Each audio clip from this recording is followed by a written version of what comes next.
សួស្តីដល់គ្នាបាទថ្ងៃនេះចេញ voice over សម្រាប់វីដេអូនេះមួយដែលថាតែជាវីដេអូពិសេសដែរសម្រាប់ពួកម៉ែខ្ញុំហើយថ្ងៃនេះជាថ្ងៃរៀបមង្គលអាពាហ៍ពិពាហ៍រវាងពួកម៉ែខ្ញុំជាមួយនឹងកូនក្រមុំនៅខេត្តកំពង់ចាមបាទថ្ងៃនេះមកក្នុងនាមជាអ្នកកំដរផងដែរបាទ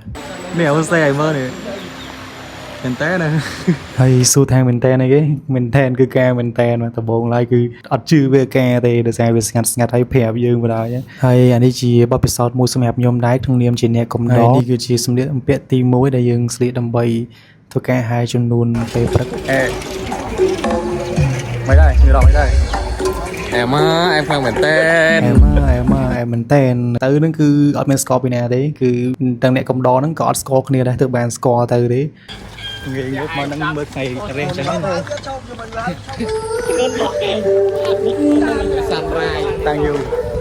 ở trong đập liền club ấy trong đập liền cá អូខេត្រូវទៀតអត់ចង់ស្ដាប់ភ្លេងក្លឹបទេយកស្ដាប់ភ្លេងការឥឡូវស្ដាប់ភ្លេងការបដ ாய் ទៅចឹង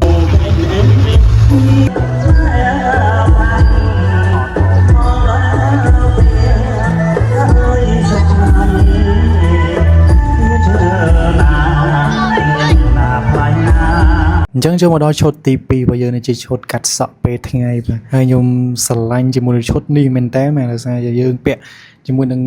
អាវភីងខោភីងអី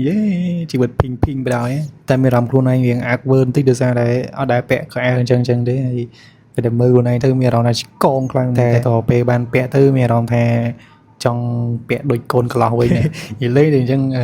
យើងចាប់ដើមធ្វើសក់ធ្វើអីខ្លួនឯងអញ្ចឹងដោយសារមានជាងក៏ធ្វើឲ្យហើយប៉ុន្តែយើងចង់ធ្វើខ្លួនឯងថែមដោយសារអត់ត្រូវចិត្តហើយនេះគឺជាម៉ូតសក់របស់ខ្ញុំ final result តោះទៅមើលជាមួយនឹងកម្មវិធីកាត់សក់ដូចតទៅ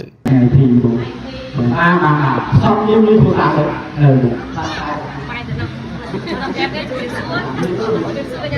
đi cô anh nghe được không chung mà chung phải nghe đã thấy có được không ai dùng đây từ lọc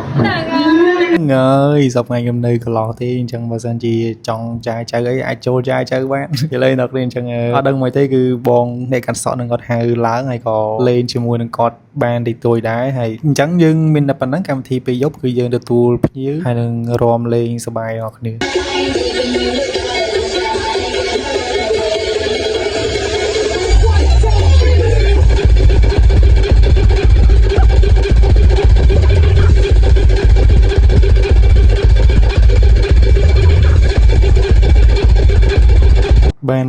បានសុំអញ្ចឹងជាចុងក្រោយបើសិនជាពូម៉ែមើលវីដេអូនេះហើយជូនពរឲ្យស្រឡាញ់គ្នាមានសុភមង្គលនឹងគ្រួសារអូស៊ីមានបានហើយចាប់ដៃគ្នារហូតដល់ចាស់អូខេ